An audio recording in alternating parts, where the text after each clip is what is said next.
Oi, gente. Hoje a aula é sobre hipersensibilidade dentinária.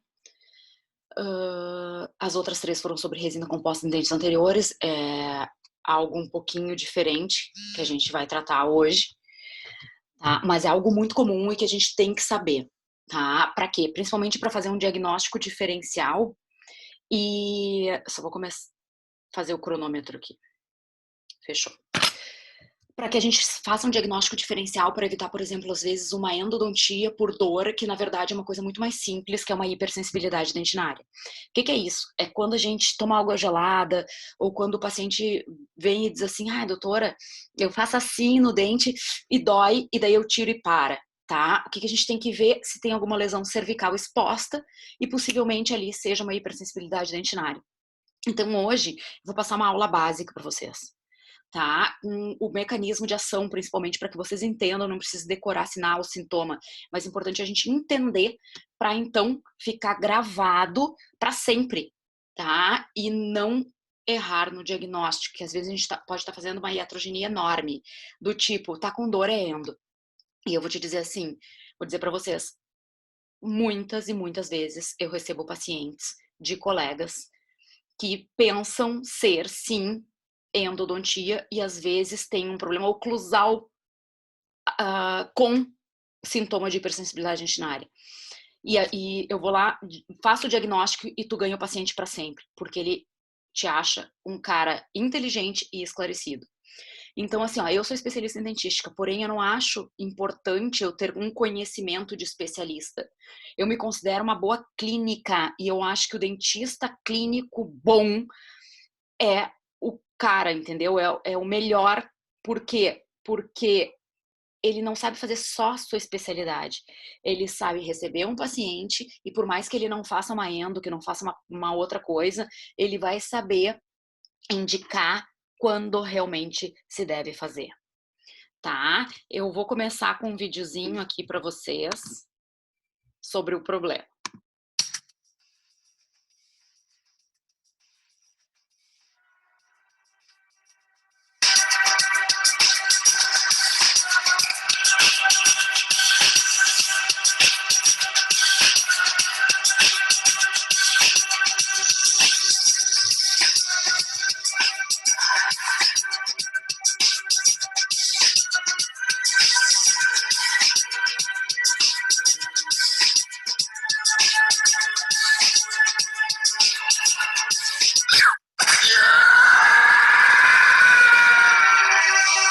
Gente, é algo que acontece muito, né?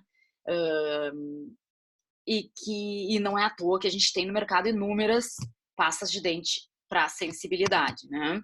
Então vamos lá, é algo que acontece muito, como eu falei para vocês, em geral o paciente jovem. Por que paciente jovem?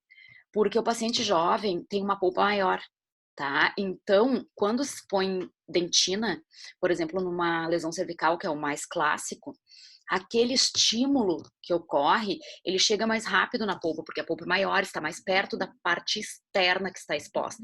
Um paciente velho já tem formação maior de dentina reacional.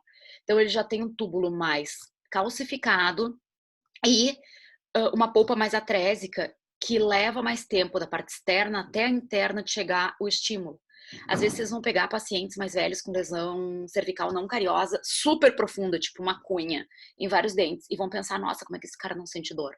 Bom, porque ele já tem uma resposta pulpar velha, um, uma dentina esclerótica e um caminho da parte externa até a polpa muito maior para o fluido se mexer e puxar os odontoblastos lá da polpa. Em geral, em pré-molar, tá? Então a gente sempre tem que observar essa região e, em geral, na face vestibular, que é onde toca mais fortemente a escova de dente, porque tem muitos casos de abrasão. Inclusive, eu queria indicar para vocês 2 livros do mesmo cara, que está super em voga agora, porque esse assunto da hipersensibilidade dentinária e lesões cervicais está super na moda, que é o Paulo Vinícius Soares. Ele tem um livro todo de lesões cervicais não cariosas, ele pesquisa muito sobre isso, e também tem um livro de hipersensibilidade dentinária, caso vocês queiram ver, tá? Porque a minha aula vai ser bem básica, é importante que vocês tenham na cabeça, hã, o mecanismo, tá? Isso que é importante e os sinais e sintomas para saber fazer o diagnóstico. Então, estímulos que podem doer: frio, "Ai, comi um picolé e deu uma dor", e logo passou quando eu tirei o picolé. Doce, por diferença osmótica. Ácido, escova dental, "Ah, eu escovo, dói", ou eu passo a unha e dói. Aí tu diz: "Não passa unha, né, infeliz". Não, mas enfim, em geral ele passa a unha aonde a dentina está exposta. Então a gente pode, muitas vezes, lançar mão de 2 coisas muito simples na hora de fazer o diagnóstico. Se é uma dor provocada e que passa com a remoção de estímulo, já pensem que pode ser uma coisa muito frequente, que é a hipersensibilidade dentinária. Então afastem o lábio, vejam se tem dentina exposta, peguem o jato de ar da tríplice. "Ah, doeu? Passou?" Pode ter certeza que pode ser isso, tá? Praticamente, muito frequentemente vai ser isso. Claro que eu vou radiografar, vou ver se não tem nada pulpar, se não tem uma cárie, essas coisas, por eliminação. Outra forma de diagnosticar é pegar uma sonda e raspar ali na dentina exposta. Feito isso, o fluido vai se mexer, vai tremer ali e vai puxar os odontoblastos da polpa e vai doer. E às vezes até respiração, né? O cara tá no inverno, foi pra Gramado, dá um sorrisão lá pra uma foto na rua coberta e vem um vento frio e diz: "Bah, até meus dentes doeram". Batata que é isso aí, tá? Então, opa, pulou lá pra frente. Aqui. Então, eu gostaria que vocês prestassem bem atenção nesse slide, porque ele é um slide meio chato de entender, porém, entendido isso, entende a questão global da aula e do mecanismo de ação até ter a dor, tá? E aí vocês vão gravar e não precisa decorar sinal, sintoma, porque isso se esquece. Precisa ficar gravado, tá? Como funciona, o que que acontece. Então, para que eu tenha uma hipersensibilidade dentinária, eu preciso necessariamente ter perda do esmalte e exposição da dentina, seja coronária ou radicular. Então, em geral, é um desgaste do esmalte na cervical. Por que na cervical? Porque no terço médio e no oclusal eu tenho muito mais esmalte, mais espesso. Ali é muito mais difícil tirar na dentina. Agora, na cervical, que eu tenho isso aqui de esmalte muito pouquinho, é muito fácil, com uma escovação abrasiva, com uma escova dura ou média, hábitos parafuncionais, de que eu exponha a dentina, desgastando aquele esmalte fininho que tem ali. Tá? Mas pode ser também por uma fratura. Por exemplo, o cara fraturou um pedaço do dente, tá exposta a dentina, nem se deu conta. Chega no teu consultório, tu vê uma fratura, coloca um jato de ar e ele pula. É uma hipersensibilidade dentinária, tá? Quando a gente bloquear, fizer uma restauração e fechar ali os túbulos, vai passar.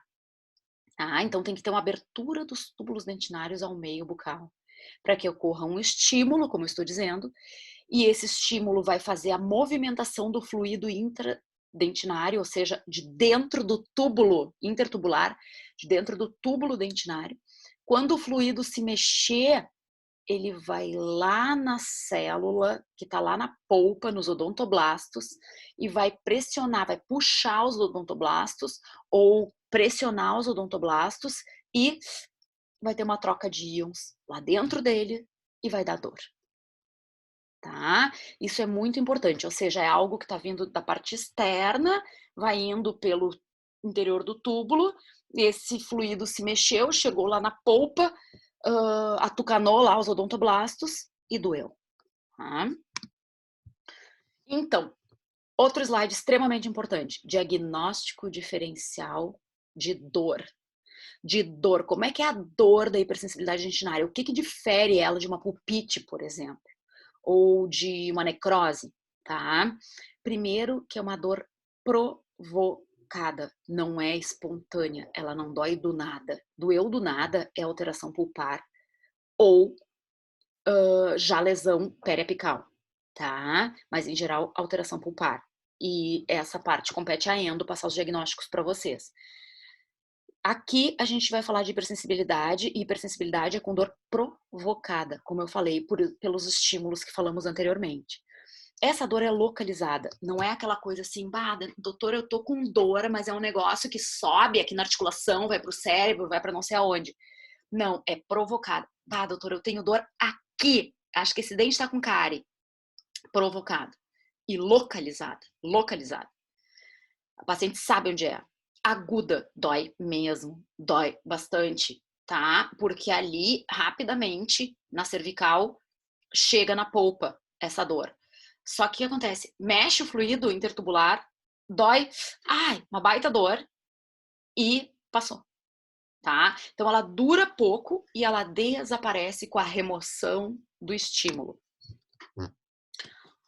Qual é o aspecto clínico para o diagnóstico diferencial? Já falei, eu gosto de me repetir muito nas aulas para que vocês gravem, tá?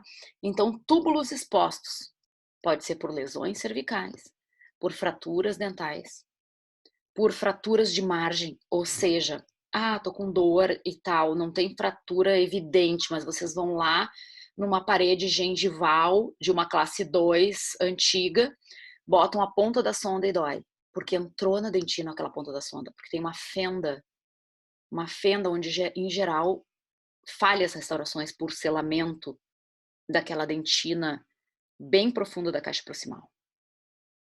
Ou até, muito comumente acontece uma fratura de uma restauração oclusal, um amálgama antigo, por exemplo, e a pessoa diz, eu como morango, eu como coisinhas com semente e pá, dói. Por que dói? Porque houve alguma fratura de margem da restauração oclusal e aquela sementinha foi lá e entrou como uma cunha entre a restauração e o dente, bem onde tinha dentina exposta. E dói, tá? Então são sinais clínicos que a gente pode usar para o diagnóstico. Fendas, como eu falei, marginais. Após raspagem radicular, o que acontece? Às vezes eu tenho uma raiz com algum problema periodontal ou um problema periodontal geral, o cara faz o tratamento periodontal e a raspagem remove um pouco daquele cemento, dá uma retração gengival por perda óssea e ali expõe dentina e dói. Após preparos cavitários ou protéticos, ou seja, aquela sensibilidade pós-operatória, né, antes de ser uma alteração pulpar significativa, e às vezes uma predisposição anatômica que é mais rara, que é o quê? O cara tem uma exposição de dentina bem anatômica entre o esmalte coronário e o cemento radicular. Então aí, essas são lesões cervicais. Quando a gente tem lesões em grupo, em geral, é a abrasão, tá? Que seria esse caso. Então vamos falar delas, das diferenças entre as lesões cervicais. Tá? Nós temos 3 tipos de lesões cervicais e essas lesões elas podem ou não ser acompanhadas por hipersensibilidade dentinária. Às vezes a gente tem, por exemplo, um paciente mais velho que já tem uma dentina calcificada e que tem lesões super profundas e não dói. E às vezes um novinho que tem nada de exposição dentinária quase e dói. Então, qual é a diferença entre a abrasão, a erosão e a abfração? A abrasão é quando a gente perde tecido dental, primeiro o esmalte e depois a dentina, por desgaste de escovação ou raspagem periodontal. Ou seja, é por um mecanismo, por uma força mecânica de remoção desse tecido dental. Em geral, lesões cervicais por escovação inadequada. Então, não adianta nada a gente restaurar o sintoma e o paciente continuar com o hábito. Ou seja, na primeira consulta que você diagnosticou isso, você já tem a obrigação de dizer para o paciente para trocar a escova de dente, caso seja média, e uma galera usa escova média, ainda mais os pacientes lá da faculdade. E mudar o hábito de escovação. Porque às vezes o que o paciente diz? Doutora, eu uso escova macia ou até extra macia, mas ela se escabela rápido. Bom, se ela se escabela rápido, você usa errado, não tá fazendo certo. Você tá fazendo muita pressão na escovação. Então, tente escovar de forma vertical. E ensina a escovação gengiva-dente, gengiva-dente, gengiva-dente, gengiva-dente. Tá? Que essa escovação vertical é impossível formar essa canaleta. Essa canaleta é aquela pessoa assim, ó, que vem rapidinho antes do trabalho, vai ali escovar e detona, tá? Achando que com força vai limpar melhor. Pior é que até limpa, mas tá super causando um dano irreversível, porque uma vez que a gente remove tecido dental é irreversível, tá? Para si próprio. Como é que é essa lesão para a gente diagnosticar? Superfície dura, polida, como está na foto. Rasa, contorno regular na superfície vestibular. E, em geral, pega mais de um dente. É quase impossível, a não ser que um dente esteja muito vestibularizado e seja só ele, mas é quase impossível ser um dente só. Porque é quase impossível você desgastar por escovação sem desgastar os vizinhos, um único dente. Então, um único dente a gente já vai caminhar para outro problema cervical, que vai ser a bifração, que é a próxima. Erosão. Hoje em dia, tudo que a gente consome é ácido. Não vou dizer tudo, mas muitas coisas. Muitas, muitas, muitas. Por exemplo, esses tempos eu tive que fazer uma reabilitação numa paciente nova, tri bonita, ratinha de academia, e era viciada em isotônico, tá? Tomava Gatorade o dia inteiro. É super ácido, tá? E aí tinha inúmeras lesões por causa do Gatorade. Ou seja, dentes detonados, tá? Eu fiz minha tese de doutorado, o Luiz Henrique foi meu orientador, sobre erosão dental. Simulei erosão dental e medi o pH das coisas. Refrigerante, por exemplo, uma Coca, um Guaraná, tem um pH de 2,4, é muito ácido, tá? Então tem aquelas viciadas, ó, aqueles viciados em refri, que também tem bastante erosão dental, que é a perda de substância dental por dissolução ácida. É algo líquido que é jogado o tempo inteiro sobre o dente e derrete aquele esmalte, aquela dentina, tá? Então pode ser encontrado nos alimentos, medicamentos e também pode ser por problemas gastrointestinais, do tipo refluxo, e em especial que a gente tem que ficar ligado, porque daqui a pouco tem que indicar médico, e já me aconteceu muito isso, e é muito difícil de tratar um paciente assim, que é a bulimia, tá? Que é o vômito constante. Eu tive um paciente muito difícil de reabilitar, que, homem, jovem, e ele vomitava, era bulímico, falou pra gente, eu peguei vários artigos, dei pra ele e tal, pra ver se... Falei com o terapeuta do cara, tudo. Muito difícil de tratar. E fazia 15 anos que o cara vomitava. Bah, horrível. Então a gente tem que estar ligado, nós somos profissionais da saúde, a gente tem que estar ligado na saúde geral das pessoas também, tá? Para indicar não só para dentista quando é problema dental, como para um médico, tá? Enfim, como é que é o aspecto clínico da lesão de erosão? Elas são amplas. Olha a diferença. Opa!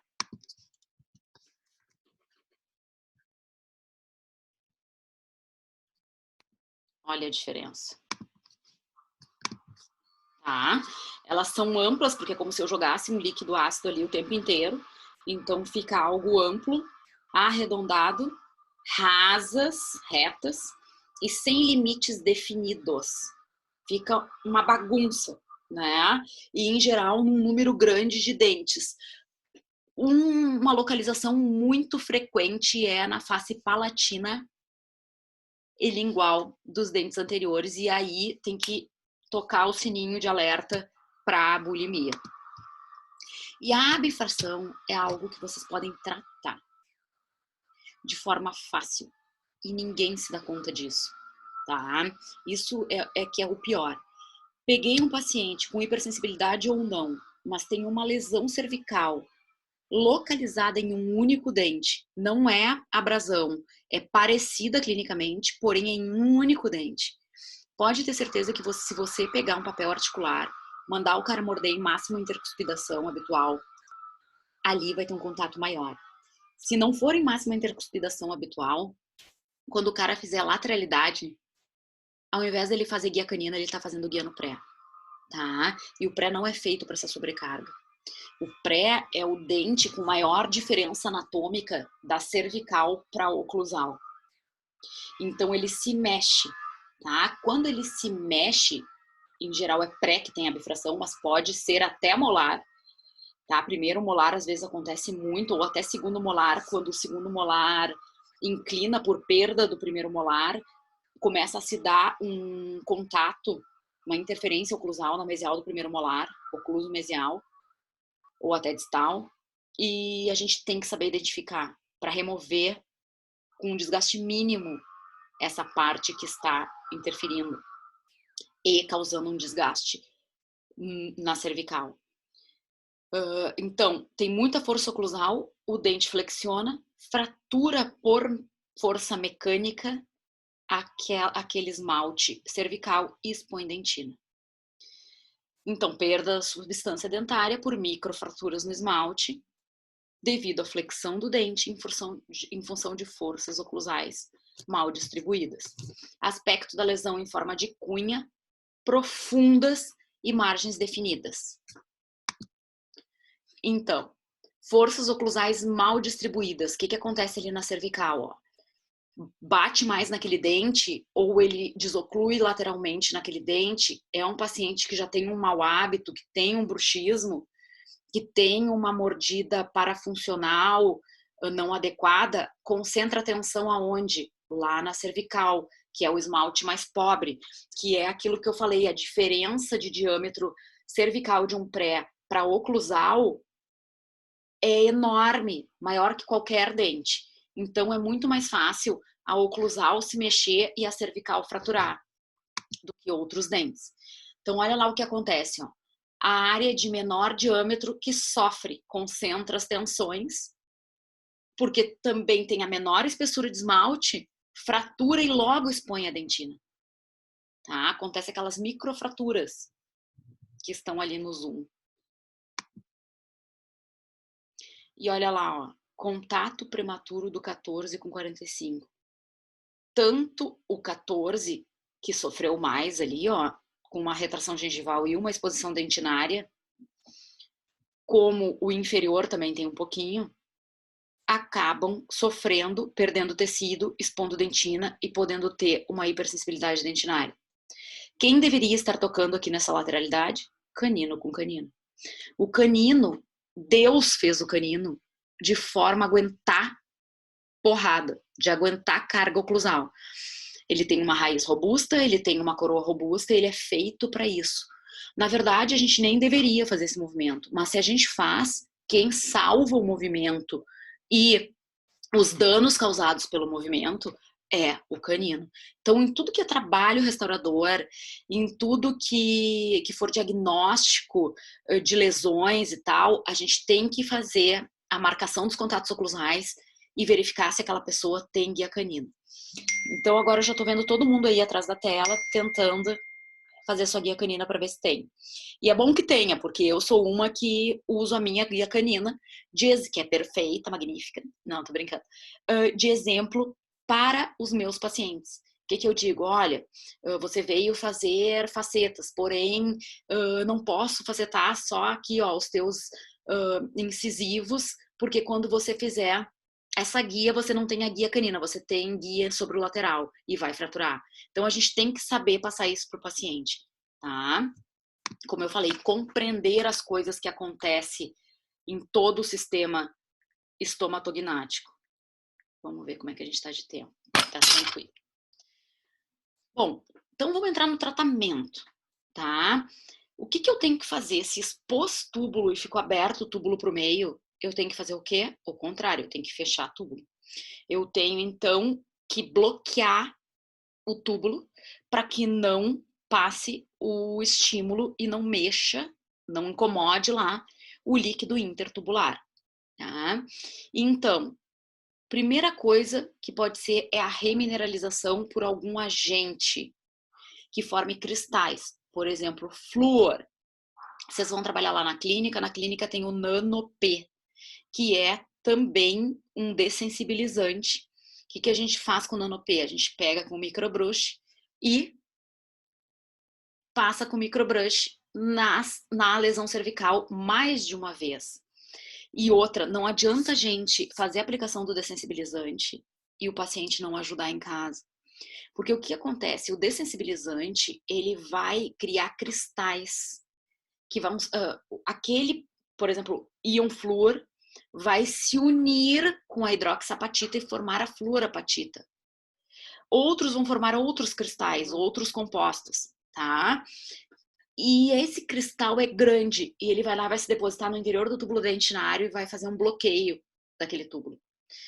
Se for uma lesão de abrasão e o paciente continuar em casa fazendo um mau hábito, como uma escovação com uma escova dura, uma escovação patológica, não vai dar nosso tratamento, porque é tão microscópica a parte de bloqueio, de obliteração dos túbulos, que o paciente vai fazer isso e vai expor a camada mais abaixo do que a gente bloqueou. Então, além de fazer a aplicação do dessensibilizante em algumas sessões, a gente tem que tratar a causa, que é o mau hábito, tá? Formação de dentina reacional natural pelo organismo, obliteração dos túbulos e até mesmo uma restauração. Eu não aconselho a restauração de cara, tá? A não ser que seja uma fratura de cúspide, uma restauração infiltrada com uma fenda marginal. Aí sim, um defeito de margem, como eu expliquei anteriormente. Mas quando for lesão cervical, com muita dor, e às vezes realmente o paciente tem uma dor tremenda, só de exposição dentinária, eu prefiro tratar e obliterar os túbulos com dessensibilizante antes de restaurar. Por quê? Porque existem casos que você restaura com resina composta, faz condicionamento ácido, adesivo, coloca uma resina e o paciente ainda continua sentindo. Então, eu prefiro fazer a aplicação de algumas sessões de dessensibilizante para depois restaurar. E dar preferência, no meu ponto de vista, a restaurações com ionômero de vidro. Por quê? Porque tem uma liberação de flúor e uma... E por isso, esse íon vai ter também uma obliteração dos túbulos dentinários. Então, eu vou estar tapando mecanicamente e obliterando com uma formação de cristais. Então, tá lá. O que acontece? Algum sal vai se unir à hidroxapatita, que é o PO4 e o cálcio, e vai formar cristal. Essa é a essência dos dessensibilizantes e inclusive das pastas de dente. Salvo algumas que é só para dor, tá? Mas a maioria é remineralizadora. Então, olha lá o que acontece, ó. Eu tenho o fluido que está exposto, aquele túbulo aberto, tá? Ali onde diz fluido, está exposto ao meio externo. Esse fluido se mexe e lá embaixo, onde estariam os odontoblastos, puxa esses prolongamentos dos odontoblastos e dá dor pulpar. O que o dessensibilizante faz? Forma esses cristais obliterando o interior do túbulo. E o líquido fica quietinho ali e não se mexe mais. Então, o mais comumente utilizado é o fluoreto de sódio, tá? Aplicação de flúor concentrado. A gente também pode indicar o flúor para o paciente fazer em casa, para ajudar a gente no tratamento. Que tá aí o flúor. Olha lá. Esse gel da Colgate é muito bom, esse verniz, né? A gente chama de verniz, com 2,26 de flúor, porque a gente enxerga onde a gente passou porque ele é amarelo, o paciente enxerga, e quando a gente aplicar isso, ele vai formar uma capa protetora, que não sai tão fácil assim, e passa o dia inteiro ali, remineralizando aquela região. Então, a gente vai dizer o que para o paciente? Olha, eu passei esse verniz, olha aqui, enxerga aqui onde tá, e você não vai escovar os dentes hoje aqui. Deixa. Passei de manhã, deixa até de noite, tá? Deixa o produto resolver o problema. Tem também os dessensibilizantes que vêm nos produtos de clareamento dental, tá? Em geral com nitrato de potássio, que trata a dor, é mais paliativo, tá? Para o momento do clareamento. E outros.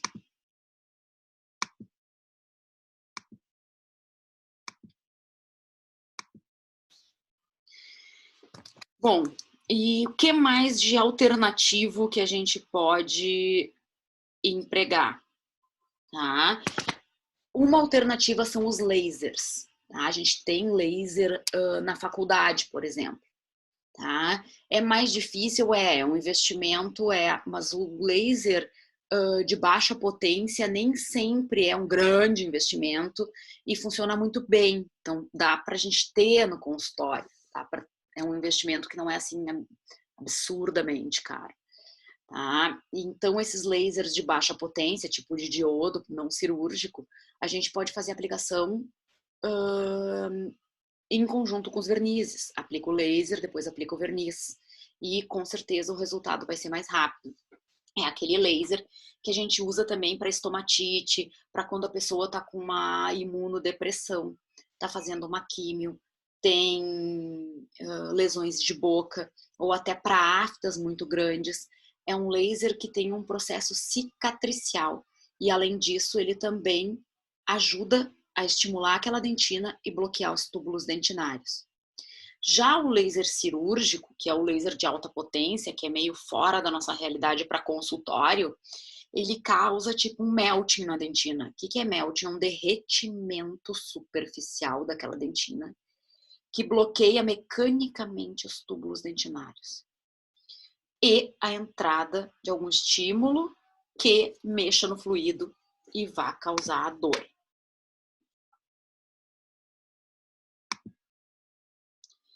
Esses não cirúrgicos, que são mais acessíveis, eles são, então, analgésicos, anti-inflamatórios e, como eu disse para vocês, bioestimulador. Algumas fotografias dos lasers, mais comumente usados, né, para hipersensibilidade. Sempre com proteção, com óculos. E aí vem a pasta de dente, que isso vai acontecer muito frequentemente, do paciente perguntar: doutora, que pasta de dente para sensibilidade eu uso? E são super boas as pastas. Inclusive, quando a gente faz tratamento com verniz, com dente sensibilizante, é bom a gente dar para o paciente junto, prescrever uma pasta de sensibilidade dentinária. Essa pasta tem vários tipos. Tá? O que a gente tem que cuidar nessas pastas é que hoje o mercado de pasta de dente, vocês veem, é muito competitivo e inventam moda pra caramba, que às vezes até prejudica. Ou seja, pastas, onde é que eu quero chegar? Pastas para hipersensibilidade que tenham agentes abrasivos é absurdo, absurdo. Do tipo pastas de sensibilidade clareadoras. Isso não existe. Porque as pastas clareadoras têm um tipo de mecanismo de ação que é totalmente antagônico à para sensibilidade. Porque elas são mais rugosas, elas são mais abrasivas. E tudo que a gente não quer num paciente que tem um mau hábito e desgasta dente é alguma pasta abrasiva. Então a gente deve orientar o paciente a usar pastas como tem Oral-B Sensitive, tem Colgate Sensitive, tem Sensodyne, inúmeras, mas nunca atrelado a clareamento, whitening, branco, o que seja. Uma coisa que está na moda agora, que é muito irritante, é a de carvão ativado, tá? Aquela preta. Se vocês pegarem a pasta de dente de carvão ativado e fizerem assim, e ela promete clarear os dentes, o que é um absurdo, não é peróxido nem nada, vocês vão ver que ela é super, super abrasiva. Então, o que ela faz? Na verdade, como se fosse uma lixa numa coisa suja, que vai fazendo assim e por desgaste limpa aquilo ali, tá? E não é o caso, não é isso que vocês querem para os dentes de vocês e dos pacientes de vocês.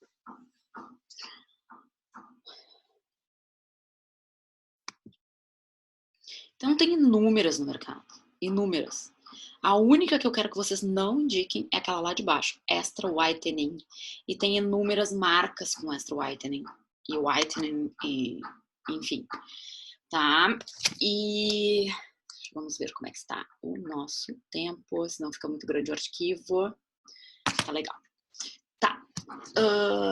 Então, por sinal, deixa eu falar uma coisa que eu me lembrei agora pra vocês. Tem uma das aulas, que eu não sei qual é, acho que foi até a primeira aula, classe 3, que eu tive que meio que cortar o final, assim, eu não vou nem dar tchau pra vocês, porque tinha dado mais de 100 mega e daí na plataforma Google não comportava aquilo ali, eu tive que cortar um pedacinho no final, mas não era nada importante, tá? Era só um xalalá, que a gente se vê logo e tal, tá?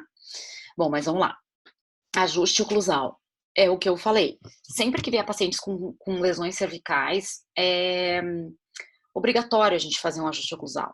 Ou não fazer, mas verificar os pontos de contato oclusais, se estão bem distribuídos entre todos os dentes e se nas guias estão concentrados em algum dente que tenha um sinal assim. Olha que horror. Claro, isso aqui é um paciente totalmente colapsado, olha aquilo, não tem dente superior, perdeu dimensão vertical a 1000, extruiu os dentes inferiores, olha lá onde é que tá, lá no fim do mundo, em Marte, aquele molar inferior, os 2 molares e o pré lá embaixo. E olha essa mega lesão de abifração no pré-molar. Então olha que loucura, a resina ainda tá ali, tá? E tem as aulas iniciais que eu falo, acredite na adesão. A adesão é muito forte, tá? A hibridização de esmalte dentina é muito resistente, muita resistência de união. Então a resina ficou quietinha lá, mas a força oclusal é destruidora, tá? Tem um termo que se usa muito hoje, professor Palmieri, João Palmieri, o professor Paulo Vinícius também, que se chama envelhecimento oral, envelhecimento bucal, envelhecimento dental. É o que? É todo esse colapso que está acontecendo aqui, perda de dente, com migração de dente, com surgimento de contatos prematuros, e isso tudo causa uma sobrecarga, tanto nos dentes, quanto na face, na musculatura, na articulação temporomandibular. Tá? E a restauração, então, pode ser com isolamento absoluto, com grampo retrator, ou com isolamento relativo bem feito, tá? O que importa é estar livre de contaminação. Vamos repetir. Eu não tenho como restaurar, por exemplo, eu não vou resolver o problema se eu restaurar, como foi aqui,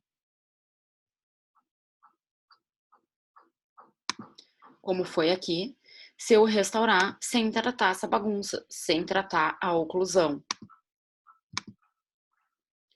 Ácido adesivo e restauração concluída. Também tem a possibilidade de trabalhar com ionômero de vidro. Vocês vão ouvir muito um que a gente usa lá, que é o Riva na dentística, que é muito legal porque ele é encapsulado, no meu consultório eu uso também. Ele é resinoso, tá? Ele funciona muito bem nessa região. Ele tem um pouco de flúor, não tanto quanto um ionômero químico. Então, quando eu tiver bastante dor, às vezes é legal a gente restaurar com ionômero químico, esses que vocês usam em pediatria, porque libera mais flúor, tá? Mas para face oclusal, para tempão de provisório antes de fazer uma restauração indireta, ou até mesmo para restaurações definitivas em restaurações de classe 5, é muito interessante, tá? Olha lá.